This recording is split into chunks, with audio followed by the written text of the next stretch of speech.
Hi guys, welcome back to the channel. My name is of course Dom and this is my channel DomTalksTech. So 1 week ago I posted my unboxing and first impressions of the iPad Pro. So if you want to go and see that video you can go and check it out at the top. And I'll leave a link at the top there so you can go and watch that before you watch this one. But this one is going to be a full in-depth review of the iPad Pro from 2020, who should actually buy the iPad Pro and whether they should upgrade from the iPad Pro of 2018 if you've already owned one yourself. So without further ado, let's get started.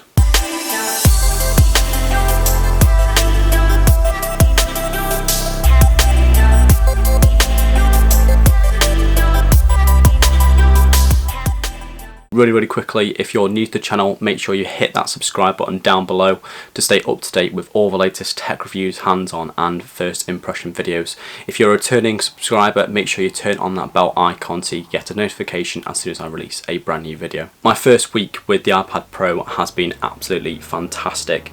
It's fast, it's responsive. The 120Hz ProMotion display is absolutely brilliant. Everything is so fluid on the iPad Pro from 2020 and I get all my daily tasks done with ease on this iPad Pro from 2020. So it's not a problem to get the majority of my tasks actually done on this iPad Pro from 2020, and actually my MacBook Pro gets used a lot less when I have this around, which I do usually, and I can write all my notes on this iPad Pro. I can do plans for assignments and stuff that I might have for uni and signing documents and stuff like that I need to do on a daily basis as well, all from the iPad Pro. And obviously because it's so portable I can be able to carry it around wherever I go, and currently obviously because we're not going that far because we're on lockdown in the UK currently, that it's everywhere with me, it comes with me all the time, and it is just beautiful to use, it really is. And coming from someone who used to use Samsung tablets, I would never go back after using this for a week. It is just a beautiful experience. It's fast, it's fluid, it's responsive. I can type up documents with ease. The multitasking works really well. Yeah, I just really wouldn't want to go back to a Samsung tablet after using this for a week. It's won me right over. So I got a few comments in the last video of why I chose the 11-inch iPad Pro over the 12-inch iPad Pro. So just answering that now, it's mainly due to portability. Being a uni student, it's really important that I'm able to carry around my laptop and a tablet device, which I like to use together.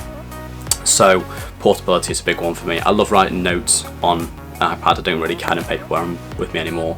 So for that reason, the 11-inch iPad Pro is really much easier to hold in the hand, and it's a lot more portable than the 12.9-inch iPad Pro. So that is the main reason why I chose that size. Just to expand on that slightly, the 11-inch iPad Pro and the 12.9-inch iPad Pro are exactly the same in the specifications. There's not any difference between power and processing of the both devices. They're exactly the same spec wise.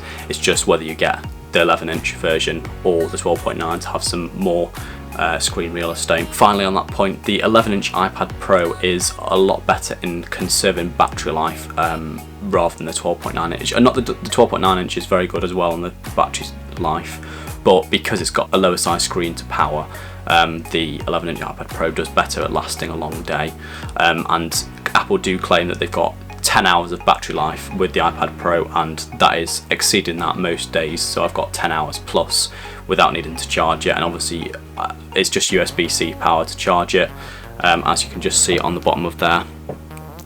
So that's really easy. I carry USB-C on me with all my devices, so that's super easy to do. So we've got 6GB of RAM across the board now, which is something that we didn't have on the iPad Pro from 2018. So that's with the 120GB version all the way up to the 1TB version with 6GB of RAM coming standard. This is really useful for multitasking, speed of reloading apps that are already open, so you can keep them more things in your RAM, which is really useful too. Quite a controversial bit about the iPad Pro from 2020 is the A12Z, A12X processor argument. So the A12Z is exactly the same processor as the A12X.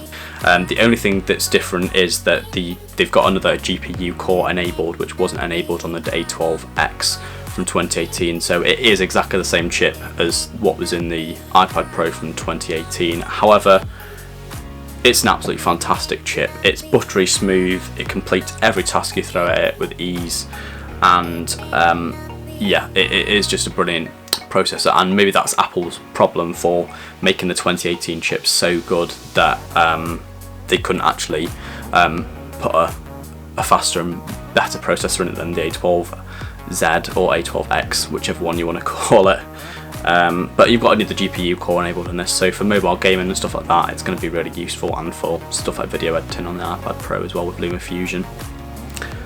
So if you're looking to upgrade from the iPad Pro from 2018, I would just say don't bother, because it is the same processor as the iPad Pro from 2018, so there's not much different apart from that camera setup with that LiDAR scanner, and the increase in storage from the base model. So you've got 128GB from the base model, which starts at £799, which is really good as well.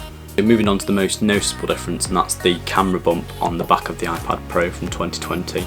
So on here we have dual cameras. We've got a 12 megapixel wide angle camera, and then we've got a 10 megapixel ultra wide angle camera, which will give you a lot of flexibility in your use cases for the iPad Pro.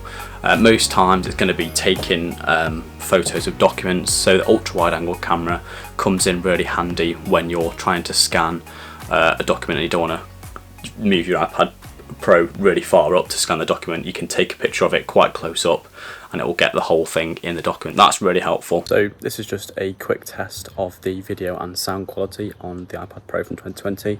So what you're hearing now is the stereo microphones which Apple have put into this iPad Pro from 2020, and you've also got the video quality on the front facing camera of the iPad Pro. It's the back camera and also the microphone quality.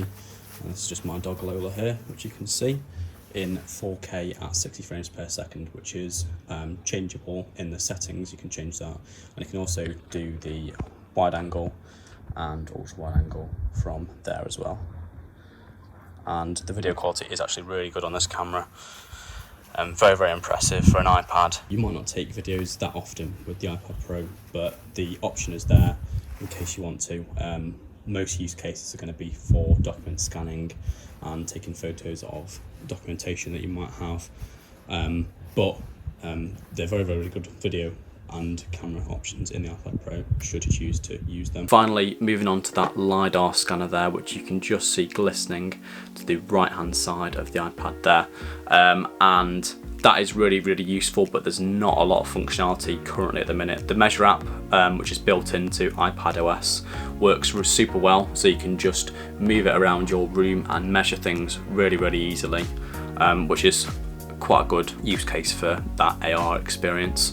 The IKEA Place app is another app that works really well with that LiDAR scanner, and you can place objects from IKEA in real time in your own room before you purchase them, which is super useful, and hopefully a lot more apps will be jumping on that functionality in the near future. The LiDAR scanner is expected to come to the iPhone 12s in September this year, so hopefully with Apple's online WWDC they'll be able to explain a lot more of the use cases and functionality of the LiDAR scanner, because it's something that we all know that Tim Cook is really, really pushing AR experiences in the mobile world, so hopefully we'll see a lot more uses for that LiDAR scanner. What I want to say about this iPad Pro is the screen is just beautiful. I mean, that is the only really the word that describes it best. It's just fantastic. It's buttery, it's fluid, and works a dream for all applications that you throw at it. It is absolutely fantastic using it. I absolutely love it. It works so well. Everything loads super fast, and that 120Hz display for me is really, really noticeable when you're reloading web pages, scrolling down, etc. It just works super, super fluid, especially with the Apple Pencil, which is the recommended accessory for the iPad Pro. Writing on that, it works super well, and there's no lag or latency with it at all. The question really is can the iPad Pro from 2020 completely replace your laptop? And it's a question that people have been asking for so many years now, and the answer in my opinion is that it's close. It is really close, and because this can do just about everything that a student needs to do, or you know, someone who just wants to word process and stuff like that, then the iPad Pro is a wonderful piece of technology. But for someone who wants to do video editing and stuff like that and needs a bit more power and processing power, then you might still need your laptop as well. But it is getting closer and closer, and of course we've got Apple's Magic Keyboard accessory for the iPad Pro of 2020, which is going to be released in May. So it's not yet available, but it's got proper scissor style keyboard and a backlit keyboard for your iPad Pro. So that's going to be such a useful device, as well as a trackpad, which means that working on the go with the iPad is going to be much easier. So that's something that I'm really looking forward to as well. So who is this iPad Pro for? And well, that question is really down to you. And if you are an old iPad user and you want to upgrade to the latest device, then definitely this device is worth it for you. It's got all the latest specs and it can really power your day in every single use case scenario. So that is definitely someone the iPad is for. For someone who hasn't jumped onto the iPad game just yet and wants to get onto it just like I did, then the iPad Pro is certainly a really good buy for you. And I'm loving using it as a uni student and content creator, so for most people it's going to be absolutely fantastic, and I would 100% recommend it to you. If you have any questions about this iPad Pro from 2020 at all, make sure you comment them down below and I'll get back to you as soon as possible with a response to those questions. It's really good to hear from you guys, so make sure you do comment them down below about any questions you might have about the iPad Pro, whether you want this upgraded from an older model and whether it's worth it for you, or anything at all. I will get back to you with a response as soon as I can. If you have enjoyed this video, make sure you give it a big like, as it really does help out the channel. And if you're new to the channel, make sure you hit that subscribe button for all the latest tech reviews, hands-on and first impression videos. Thank you very much for watching, guys. Stay healthy, stay safe, stay inside, and I'll see you in the next video.